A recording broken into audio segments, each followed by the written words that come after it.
그래서 함께 나누도록 하겠습니다. 사사기 2장 11절로 23절까지 마지막 절까지 우리 함께 보겠습니다. 사사기 2장 11절로 마지막 절까지 제가 한 절 여러분이 한 절 이렇게 교독합니다. 제가 먼저 읽겠습니다. 이스라엘 자손이 여호와의 목전에 악을 행하여 바알들을 섬기며 애굽 땅에서 그들을 인도하여 내신 그들의 조상들의 하나님 여호와를 버리고 다른 신들 곧 그들의 주위에 있는 백성의 신들을 따라 그들에게 절하여 여호와를 진노하시게 하였으되 곧 그들이 여호와를 버리고 바알과 아스다롯을 섬겼으므로 여호와께서 이스라엘에게 진노하사 노략하는 자의 손에 넘겨주사 그들이 노략을 당하게 하시며 또 주위에 있는 모든 대적의 손에 팔아넘기심에 그들이 다시는 대적을 당하지 못하였으며 그들이 어디로 가든지 여호와의 손이 그들에게 재앙을 내리시니 곧 여호와께서 말씀하신 것과 같고 여호와께서 그들에게 맹세하신 것과 같아서 그들의 괴로움이 심하였더라. 사사들을 세우사 노약자의 손에서 그들을 구원하게 하셨으나 그들이 그 사사들에게도 순종하지 아니하고 오히려 다른 신들을 따라가 음행하며 그들에게 절하고 여호와의 명령을 순종하던 그들의 조상들이 행하던 길에서 속히 치우쳐 떠나서 그와 함께 행하지 아니하였더라. 그래서 그들을 위하여 사사들을 세우실 때에 그 사사와 함께 하셨고 그 사사가 사는 날 동안에는 여호와께서 그들을 대적의 손에서 구속하셨으니 이는 그들이 대적에게 압박과 괴롭게 함을 받아 슬피 부르짖음으로 여호와께서 뜻을 돌이키셨음이거늘 그 사사가 죽은 후에는 그들이 돌이켜 그들의 조상들보다 더욱 타락하여 다른 신들을 따라 섬기며 그들에게 절하고 그들의 행위와 패역한 길을 그치지 아니하였으므로 여호와께서 이스라엘에게 진노하여 이르시되 이 백성이 내가 그들의 조상들에게 명령한 언약을 어기고 나의 목소리를 순종하지 아니하였은즉 나도 여호수아가 죽을 때에 남겨둔 이방 민족들을 다시는 그들 앞에서 하나도 쫓아내지 아니하리니 이는 이스라엘이 그들의 조상이 지킨 것 같이 나 여호와의 도를 지켜 행하나 아니하나 그들을 시험하려 함이라 하시니라. 함께 읽겠습니다. 여호와께서 그 이방 민족들을 머물러 두사 그들을 속히 쫓아내지 아니하셨으며 여호와의 손에 넘겨주지 아니하셨더라. 아멘.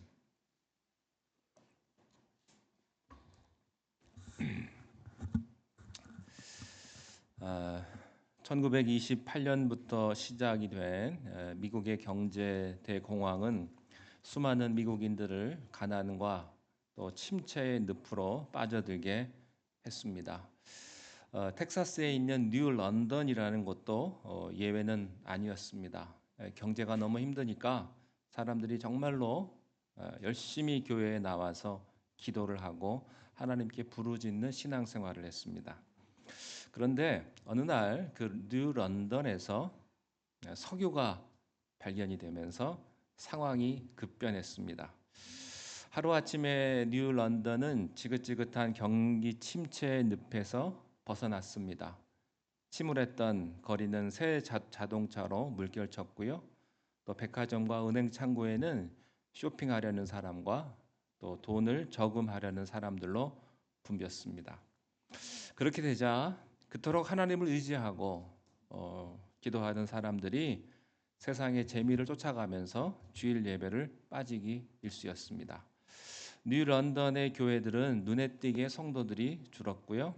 가정에서도 더 이상 기도 소리가 들리지 않았습니다. 그때 이제 그 교회마다 그 교인 그 통계를 보면 팍 올랐다가 팍 줄어드는 그런 통계를 볼 수가 있어요.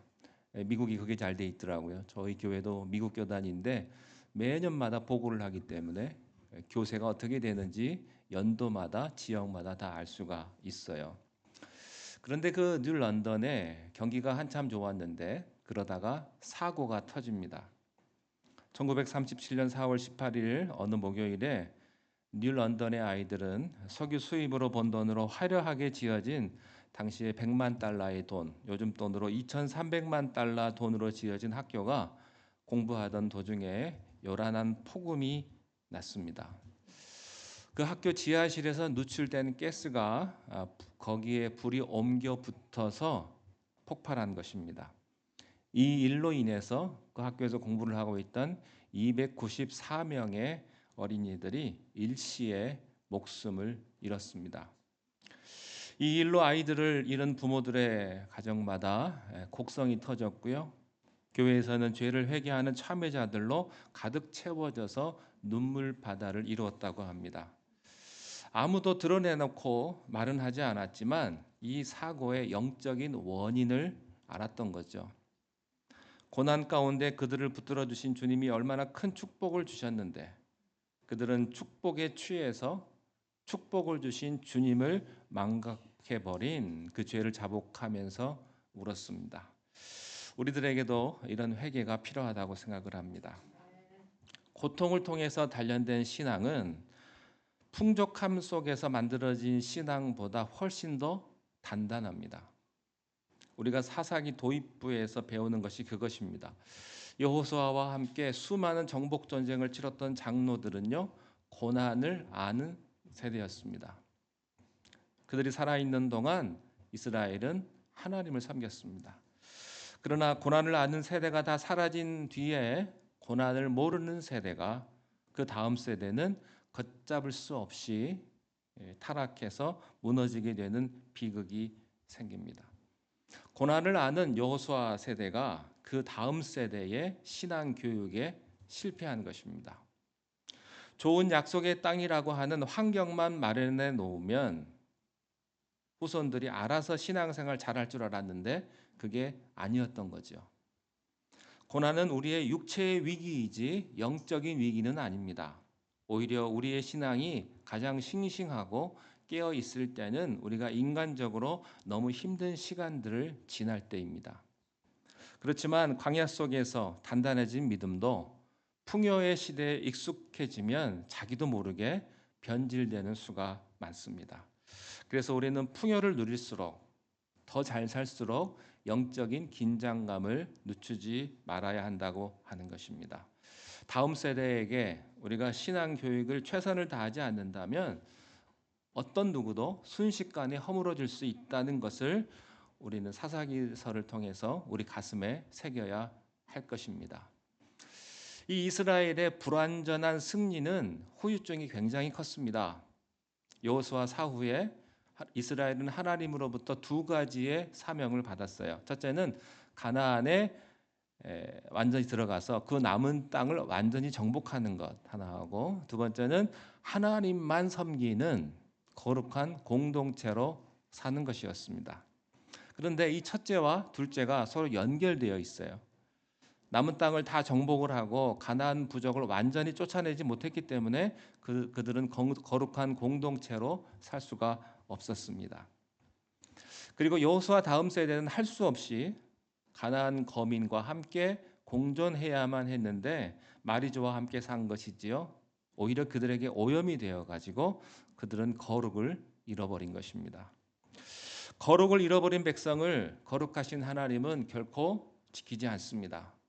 하나님이 지키지 않는 이스라엘 백성은 어떤 민족과 어떤 이방 민족과의 전투에서도 이길 수가 없었던 것이죠. 그래서 그 좋은 약속의 땅이라고 하는 환경에 살면서도 그들은 그 환경을 누리지를 못합니다. 안식과 평안을 누리지를 못합니다. 돈은 많은데 마음이 더 어려운 겁니다. 믿음이 없으니까. 지파들끼리는 서로 분열했고요. 또 언제 외세가 쳐들어올지 눈치를 봤고요. 전전긍긍하면서 살아가는 불행한 역사가 시작이 된 것입니다.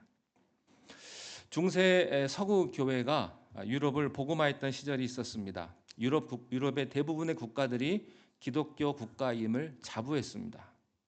왕과 사회 지도층들이 다 교회에 출석을 했고요. 또 영국이나 독일, 스위스 같은 모든 나라들의 그 정부 예식이 다 기독교 예식이었습니다.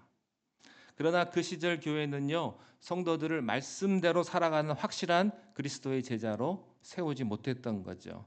그래서 성도들은 신앙 따로, 삶 따로 이런 이중적인 삶을 살았던 것입니다. 18세기 유럽에서 산업혁명이 일어났고 그들은 식민지 정책을 쓰면서 경제적으로 전에 없는 풍요의 시기를 구가하기 시작했습니다. 인간의 힘으로 유토피아를 만들 수 있다고 하는 그런 자신감이 유럽인들 사이에 넘쳐 흘렀어요. 이들이 얼마나 교만해졌던지 성경도 인간의 지식으로 지성으로 이해 못하는 것은 다 잘라버렸습니다. 그게 자유주의 신학입니다. 과학적이지 않고 이성적이지 않는 것, 예를 들어서 예수님의 부활이나 오병이어의 기적이나 이런 것들은 다 잘라버리는 거예요. 성경의 권위를 무너뜨리는 그런 자유신학이 범람을 하면서 인간은 하나님의 창조물이 아니고 원숭이로부터 진화한 존재라는 진화론이 그때 퍼지기 시작을 했습니다. 반기독교적인 인본주의 사상이 판을 치면서 서서히 기독교가 유럽의 센터에서 가장자리로 밀려나 버렸어요. 그 결과 젊은 세대는 교회를 썰물처럼 빠져나갔고요. 20세기 초에 1차 대전, 2차 대전으로 유럽이 폐허가 되면서도 유럽 사람들은 하나님에게로 돌아오지 않았습니다. 지금도 유럽에 가보면 모든 교회들은 다 관광지가 되었습니다.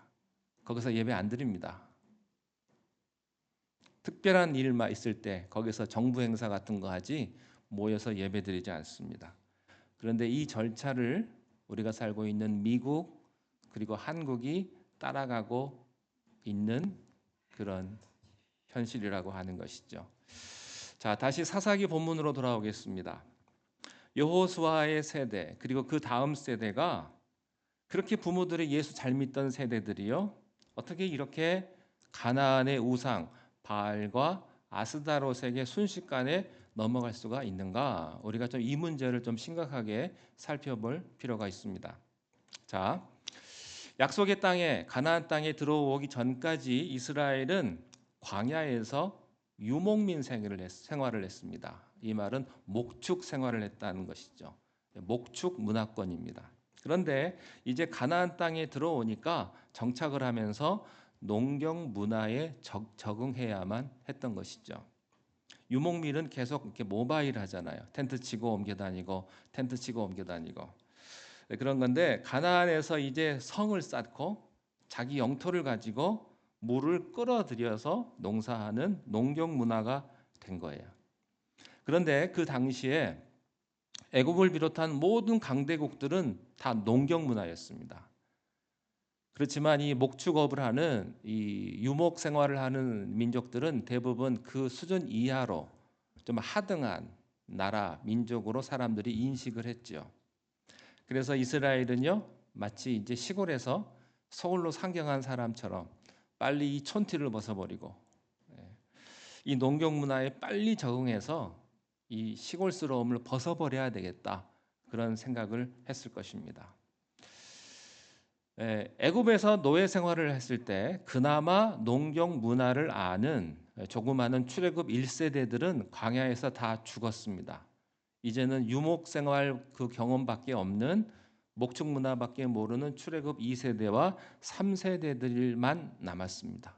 그들이 이제 가나안 땅에 들어와서 농사를 짓는다는 것은 굉장히 어려운 일이었을 거예요. 모르니까. 알면 쉬운데 경험이 없으니까. 그래서 어떻게 했겠습니까? 그 땅에 오래 정착해서 살아온 가나안 사람들의 생활 방식을 배워야 되겠다라고 생각을 했던 거죠. 그런 맥락에서 가나안 사람들을 완전히 몰아내지 못하고 차라리 몰아내는 것보다 옆에 데리고 살면서 힘든 일도 시키고 또 여러 가지 농기구 쓰는 법도 배우고 자문을 받아가지고 사는 것이 합리적이라고 생각을 했을 거예요. 뿐만 아니라 이스라엘 백성들은 이제 바뀐 환경에 어울리는 새로운 신들이 필요하다고 생각을 했을 거예요. 광야의 하나님이 이제는 가나안 땅 농경 문화에서는 이제 힘이 없다고 생각했어요.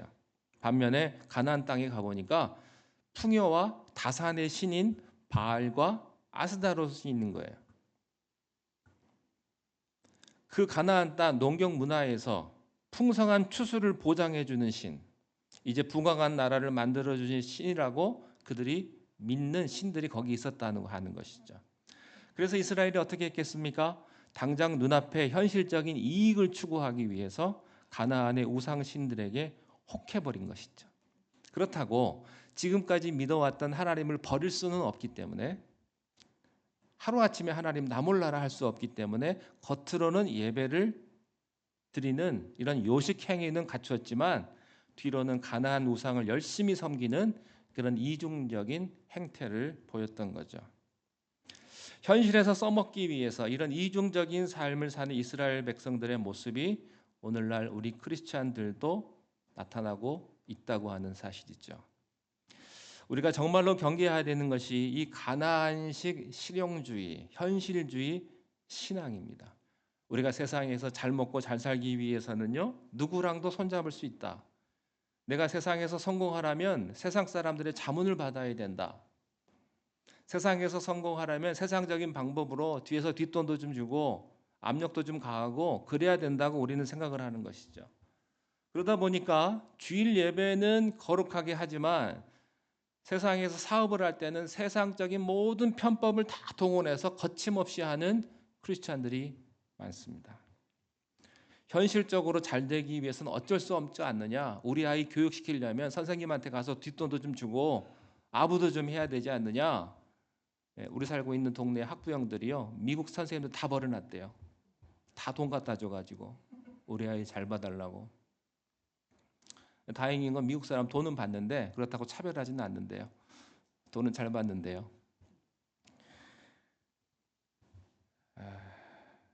현실적으로 잘 되기 위해서는 할 수 없지 않느냐. 교회는 하나님이 잘 아시겠지만 또 인터넷이나 이런 것은 우리가 더 잘 알지 않느냐. 세상이 더 잘 알지 않느냐. 그것은 내가 전문가에게 상담해야 되지 않겠냐. 성경은 하나님이 아시겠지만 부동산은 하나님이 아시겠느냐. 그거는 내가 세상 사람들 따라가야 된다. 예배는 드리지만 현실적으로 내가 성공하기 위해서는 가나안의 신들을 섬겨야 된다고 하는 그런 이중적인 신앙이 우리 안에 많습니다. 교회는 다니지만 세상에서 잘 살고 싶기 때문에 돈 문제가 걸리면요, 불신자와 전혀 다를 바 없는 성도들이 많아요. 아니, 돈 문제 걸리면 불신자보다 더해요.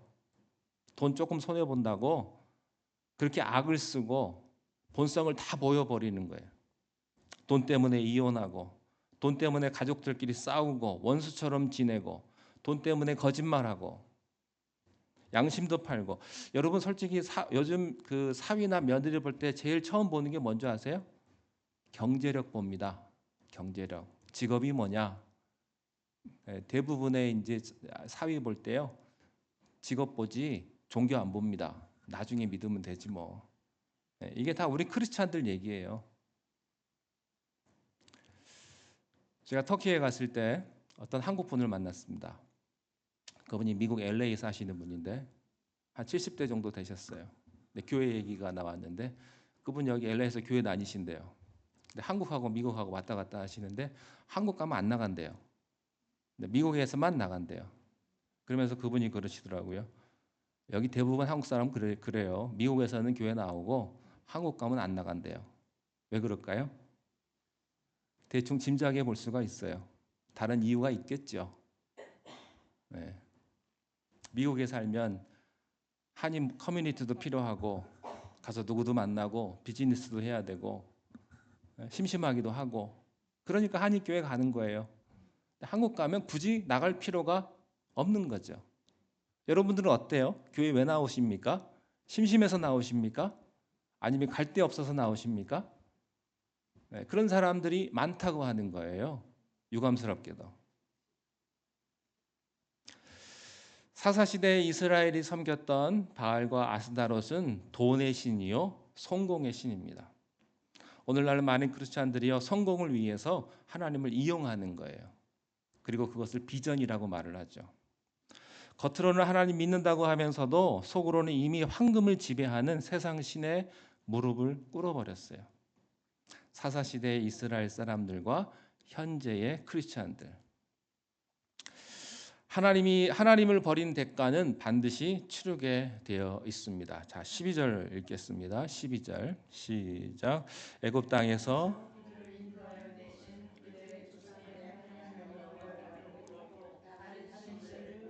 그들의 주위에 있는 백성의 신들을 따라 그들에게 절하여 여호와를 진노하시게. 이스라엘의 우상 숭배에 대해서 하나님이 진노하셨다.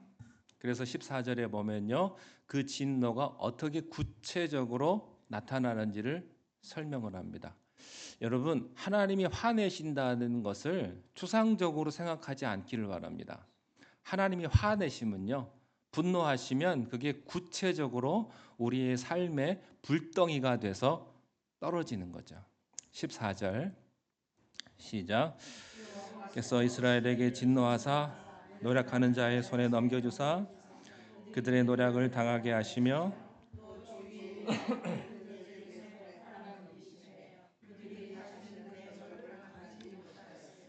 네, 세상에서 성공하기 위해서 가나안 신들의 손을 잡았는데 하나님을 버린 대가로 그들은 영적으로도 망하고 세상적인 것도 망했습니다.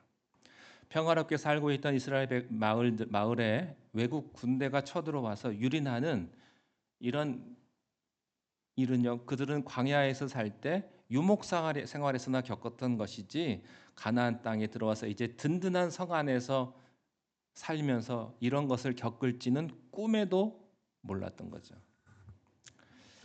주위에 있는 모든 대적의 손에 팔아 넘기시겠다고 하는 말은 하나님이 이제 더 이상 너희들은 내 소유가 아니다. 내가 너희를 지키지 않는다. 그런 뜻이에요. 그 다음부터는요, 백전백패입니다. 15절 시작.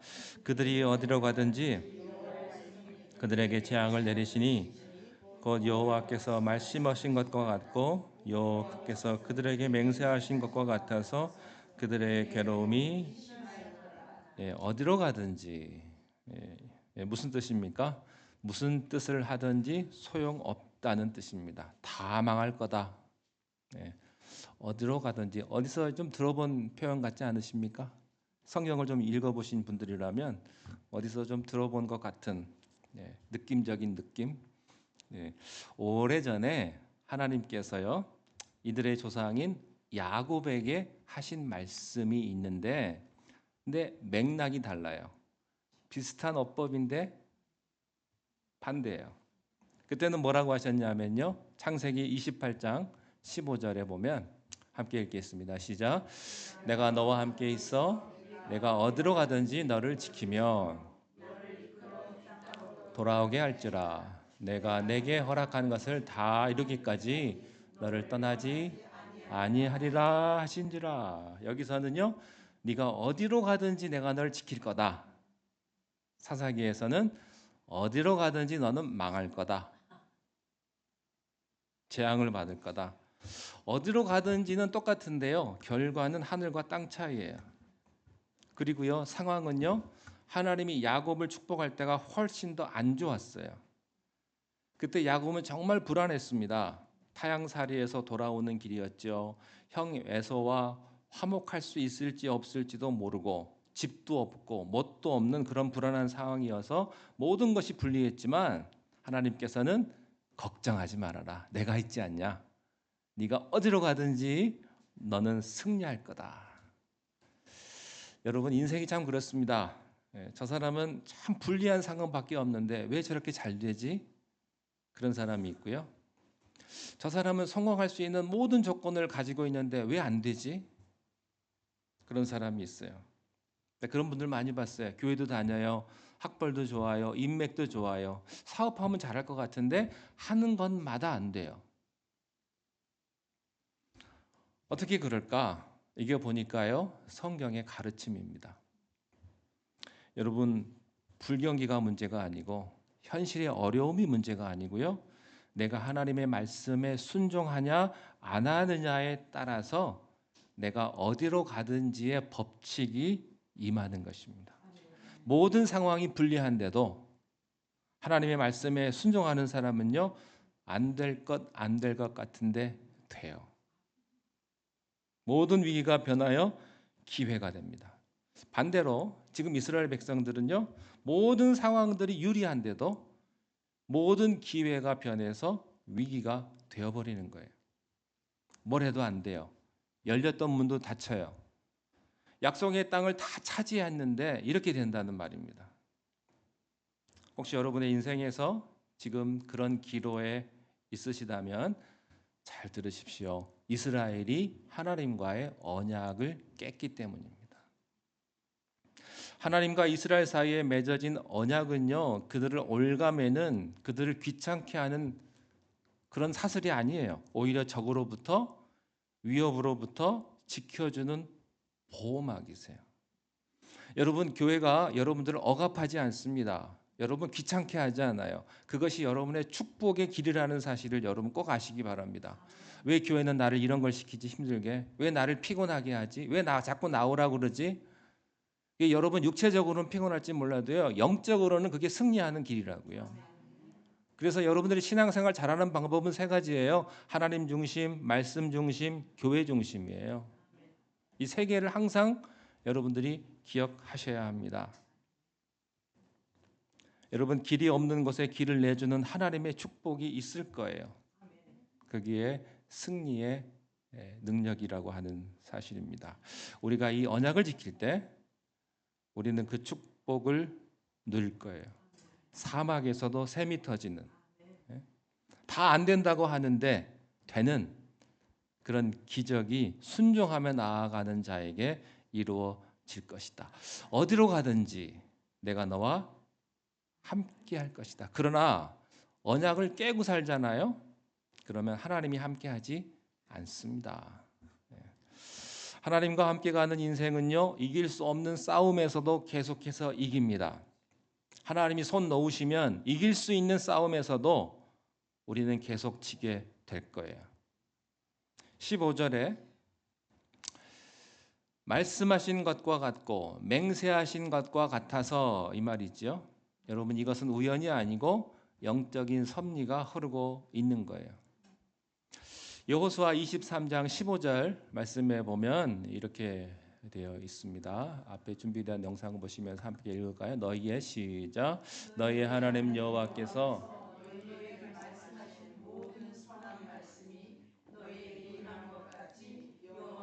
모든 불길한 말씀도 너희의 하나님 여호와께서 너희에게 주신 이 아름다운 땅에서 너희를, 지난주에 말씀드렸죠. 말씀은 양날의 검이라고. 순종하는 자에게는 그게 축복이지만 불순종하는 자에게는 저주가 될 것이다. 근데 우리는 이 말씀을 보면요, 전반부만 믿고 싶어요. 모든 선한 말씀이 너희에게 임한 것 같이. 그러면 아멘 하죠. 그런데 그 다음 말씀도 봐야죠. 끝까지 봐야죠. 말씀은 그 다음 뭐라고 돼 있어요? 모든 불길한 말씀도 너희에게 임하게 할 것이다. 여러분, 다른 사람은 몰라도요, 우리 크리스찬들은 하나님의 말씀의 무게를 심각하게 여겨야 합니다. 우리가 매주 설교 듣고, 요즘 설교 제가 유튜브를 계속 해야 되나 고민이에요. 유튜브에 보면 그렇게 많은데 설교가, 내가 그 중에 하나 내가 해봤자 무슨 의미가 있나? 그래도 해야 되겠죠. 몇 분 안 돼도. 우리 교인들은 갈수록 떨어지는 것 같아요. 제가 이렇게 보니까 저를 아는 한국에 있는 분들이 점점 많아지고 이걸 듣는 분들이 그런 것 같아요. 여러분, 말씀이 나와 항상 내가 언제든지 들을 수 있다고 이 말씀을 너무 가볍게 듣지 마십시오. 말씀에 무게가 있다는 걸 아셔야 됩니다. 하나님의 말씀이라는 사실을 여러분들이 아셔야 돼요.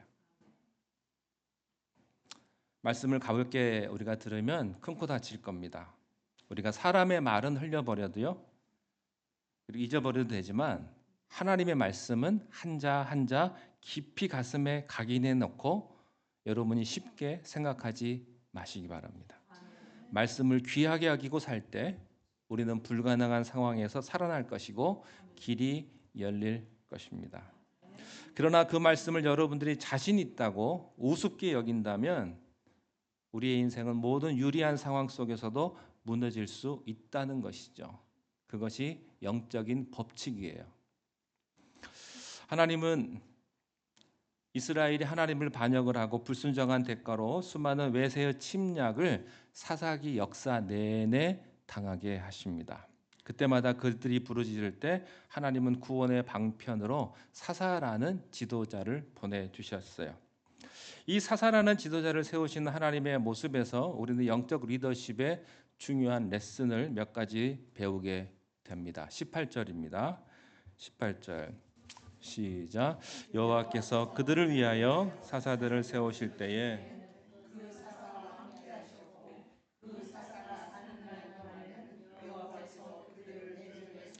구원하셨으니 이는 그들이 대적에게 압박과 괴롭게 함 받아 슬피 부르짖음으로 여호와께서 뜻을 돌이켰음이거늘. 여기 사사는 그들을 위해서 세우셨다. 여러분, 우리 시대의 영적인 리더는요, 하나님이 우리를 위한 선물입니다. 선물. 우리를 위하여, 우리를 흑암에서 살리기 위해서, 하나님 중심으로 돌려놓기 위해서 주신 선물이에요. 건물도 시스템도 아닙니다. 여러분, 좋은 리더와 함께 산다는 것은 축복입니다. D.L. 무디나 스펄전 목사님 그 장례식 때 참석했던 그 성도님 대표의 그 추모사가 그것이었어요. 우리는 위대한 지도자와 함께 살았던 것을 감사한다. 그래서 여러분들 좋은 리더를 여러분들이 귀하게 여기셔야 합니다. 여러분들 구역의 구역장님들을 귀하게 여기셔야 합니다. 여러분들을 위해서 기도하고 신경 쓰고 이렇게 예배 인도하고 다 안 한다고 그러죠. 누가 그거 하려고 그래요. 귀찮고 욕먹기 쉽고 그런데 여러분들을 이끄는 구역장님들을 귀하게 여길 줄 아셔야 돼요. 귀하게 여기신다면 1년에 한 번 정도는 밥을 사세요. 대접도 좀 하시고. 누가 안 합니다. 그거 요즘에. 누가 하려고 그래요. 누가 봉사하려고 그래요. 봉사하시는 분들 귀하게 여겨야 합니다. 괜히 뒤에서 이거 맛없다, 왜 짜냐, 어쩌냐 그런 얘기 하지 마시고 봉사하시는 분들한테 감사히 여기시고 귀하게 여기셔야 돼요. 자, 두 번째, 이 사사는 하나님께서 세우시는 사람이다. 인기 투표로 뽑는 것도 아니고요, 왕의 혈통으로 뽑는 것도 아니고, 또 자기가 하겠다고 그래서 뽑는 것도 아니에요. 100% 하나님이 지명해서 세운 사람이다. 그렇기 때문에 왜 이 사람 세웠냐고 그 자격 여부에 대해서 우리가 토를 달 수가 없어요. 왜 저런 사람을 집사시키냐? 왜 저런 사람을 권사시키냐? 여러분 토달 필요가 없어요. 여러분 그런 권한이 없으세요. 하나님이 하실 거예요. 우리가 보기에는 볼품없는 사람이지만 하나님이 세우시는 것은 이유가 있다는 것을 믿고 하나님의 권위를 믿고 순종하는 거예요. 하나님은요, 사사를 세우기만 하시는 것이 아니라 그에게 능력을 주십니다. 그 사사와 함께 하셨고라는 말은 능력을 주셨다는 뜻이에요. 그래서요, 여러분들 세움 받을 때 나는 능력 없어서 못한다 그러면 안 돼요. 항상 능력은 부르심 다음에 능력이 옵니다. 능력 먼저 주고 불러주면 좋은데 그게 하나님 방법 아니에요. 하나님은 먼저 부르시고 그 다음에 능력을 주십니다. 하나님께서 여러분을 부르셨다면 능력을 여러분에게 주실 거예요. 그 사사가 사는 날 동안에는 하나님의 구원의 은총에는 어떤 유통기한이 정해져 있어요. 사사가 죽고 나면 하나님이 그들을 더 이상 구원하지 않으셨어요. 그래서 그게 사사의 한계입니다. 영원히 살지 못한다는 것이죠. 자, 시간이 많이 갔는데 우리 19절만 읽고 마치고 다음에 또 계속하겠습니다. 19절 시작. 그 사사가 죽은 후에는 그들이 돌이켜 그들의 조상들보다 더욱 타락하여 다른 신들을 따라 섬기며 그들에게 절하고 그들의 행위와 패역한 길을 그치지 아니하였으므로. 에, 여러분들을 위해서 수고하시는 구역장님들, 또 여러 여선교 회장님들, 그분들을 귀하게 여기시기 바랍니다. 제가 보니까요, 우리 교회 구역장님들처럼 우리 김우석 권사님, 김미셸 권사님, 하금의 집사님, 또 이정순 권사님처럼 자기 구역을 그렇게 사랑하고 기도하시는 분 그렇게 많지 않아요. 예. 여러분의 교회를 귀하게 여기십시오. 그리고 여러분의 구역을 소중하게 여기시고 내 이웃을 소중하게 여기십시오. 어, 인간적으로 보면 부족한 것도 많을 거예요. 네, 그렇지만 하나님께서 나를 축복하기 위해서 보내셨다. 이런 마음으로 여러분이 생각하시면 여러분 마음 가운데 더 큰 축복이 이루어지게 될 줄로 믿습니다. 기도하겠습니다. 하나님 아버지, 은혜를 감사합니다. 우리가 하나님의 말씀을 귀하게 여기며 그 말씀대로 순종하며 살아가는 우리 모두가 되게 인도하여 주옵소서. 병중에 있는 우리 김미셸 권사님, 주님 불쌍히 여겨주시고 주님의 능력의 손으로 안수하여 주셔서 건강한 몸으로 함께 나와서 예배드릴 수 있도록 하나님께서 선하신 하나님의 역사하심을 허락하여 주시옵소서. 우리 윤소원 집사님 회복하게 하시니 감사합니다. 날마다 하나님의 능력의 손으로 붙들어 주셔서 머리끝에서부터 발끝까지 성령님의 도우심을 매일매일 경험하며 아버지 하나님 영육간에 강건할 수 있는 귀한 하늘의 축복을 주님 허락하여 주옵소서.